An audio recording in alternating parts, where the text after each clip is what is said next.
notice, this is where I learned it when I did a detox just like this for myself. I said you're going to learn a little bit about your own body. You feel a little bit different inside day to day. Okay, one day my energy levels are good and I'm feeling great. The next day they're not so awesome, or the next day I really feel like crap, but I eat the same things every day. I don't change my diet, I exercise. These are the things that are causing that. These are the things that don't get addressed in the media, the magazines, the stuff that you hear about. Okay, these are the things we want to get rid of in this detox that we're going to do. Increased toxic load can affect weight loss attempts. Okay, the two key metabolic organisms, or organs I should say, are the liver and the thyroid. Most people's thyroids are completely inactive, again, because of the sedentary lifestyle we live. We're going to give both of those a kickstart, get them going again, by flushing all that crap out of our systems, literally and figuratively, okay? And we'll get those working the way that they were designed to.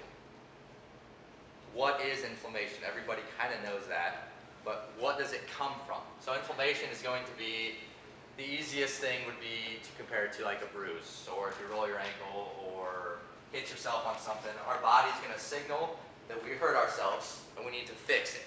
Okay, how does it fix it? It sends blood to that area, because our blood is what carries all our nutrients, carries all our vitamins, carries all our healing powers, our healing processes. Now, it doesn't just do this on external bruises and inflammation and things like that, but does it deep inside of the body, and that's the stuff that we want to get rid of, because that backs our systems up and makes them so they don't work.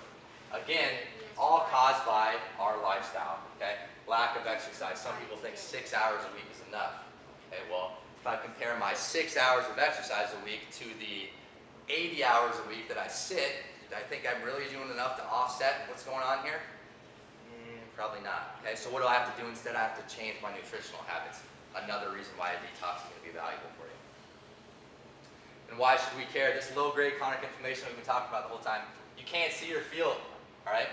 And over time, if you let that fester and you don't take care of it, and this is why from your 20s through your 30s through your 40s, our waistlines get bigger and bigger and bigger. And we're doing the same things. We're eating clean diets. We're not doing anything different than we've done before. And we keep getting heavier, and we keep feeling crappier, and we keep getting more injuries. It's the stuff inside you, stuff that you don't hear about. Okay, the stuff that we're trying to clean out with this detox program that are causing those. So another way or another form to identify detox would be an elimination.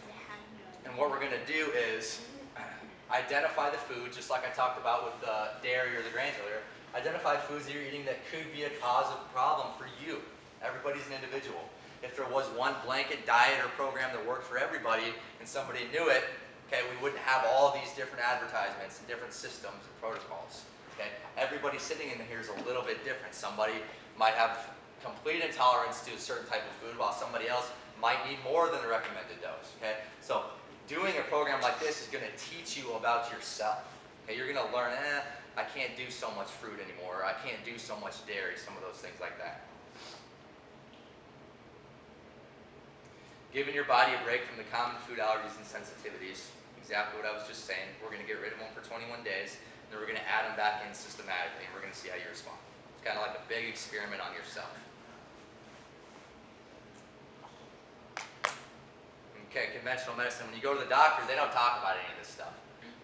American medicine, especially westernized medicine, is quick to generalize any of your symptoms that you're going to go in and see them for. Depression, anxiety, obesity, bad knees, hurt back, whatever it may be, they're going to blanket you into a general condition, and they're going to start doing what we're trying to do, learn a little bit about yourself and take care of it, but they're going to do it a different route. They're going to try and do it with drug intervention. And that's just going to lead to even more of the stuff we're trying to fight, which is inflammation, things going on the inside of the body that we don't want happening. Okay? So we're going to jump ahead. You understand what we are trying to do. Now, how are we going to do it? Okay? The foods that we should eat shouldn't make us feel good. We shouldn't feel lethargic 2 hours after eating. You guys remember on Thanksgiving when you hammer down all those carbs and all that protein, you feel like you want to go to sleep an hour later. That's not how we're supposed to feel. Food is our energy. Food is our fuel. We should feel a good psychological and hormonal response from it. If you're not, then you're not doing something right. Okay? And when you try and you get a few weeks or 10 days into this detox program, you're going to say, wow, I feel great. I don't know why I've never tried this. I don't know why I've never gotten this information before. Okay? Minimize inflammation, that's just going to make you feel better. Every system that we just talked about that gets affected by it, we're going to reduce that. Sugar is a drug. This is very, very important right here, okay? Let's see what I want to tell you. Wheat actually binds to opioid receptors in the brain. So sugar and carbohydrates, more importantly, trigger the same response as heroin, trigger the same response as cocaine. Any drug, any prescription, anything that you can imagine that makes us feel good, that makes us feel happy, sugar has that exact same thing, exact same effect on our body. Okay? It releases endorphins, it releases these hormones, we have a hormonal response that makes us feel good. So if we're ever having a bad day or we're ever really hungry or everything, the first thing we reach for is a very heavy carbohydrate because we know what's going to happen. We're going to get that release and it's going to make us feel good about ourselves in the short term until we notice what it starts doing inside, internally and around the waistline. Chronic stress and lack of sleep reinforce something that's going to happen with our crappy diet. What you do and how you live your lifestyle has a huge, huge, huge impact on the stress that you cause on your body. Okay, now if you were to eat all the things that we're going to tell you to eat in this program and you sleep like crap and you don't take care of yourself throughout the day, you're going to see minimum benefits. You start getting those recommended 8 hours of sleep a night. You start taking some stress off during the day during work, giving yourself a break. Then we're really going to start to see yourselves fly there.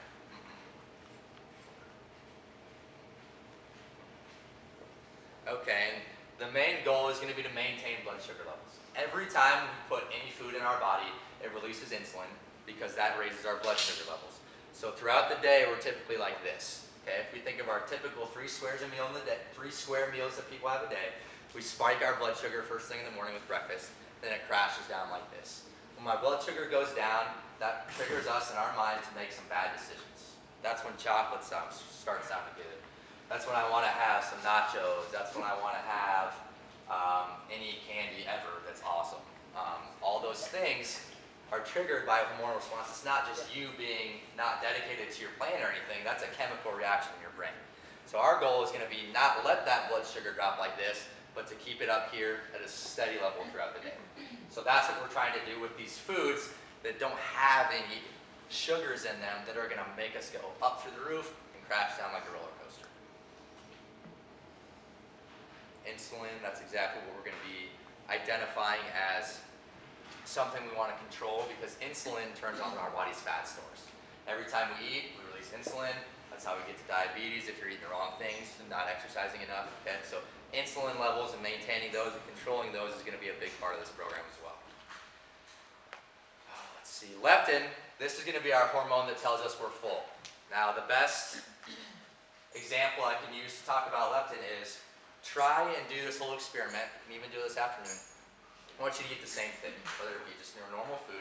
You're going to eat the same thing once, and you're going to eat it as fast as you can.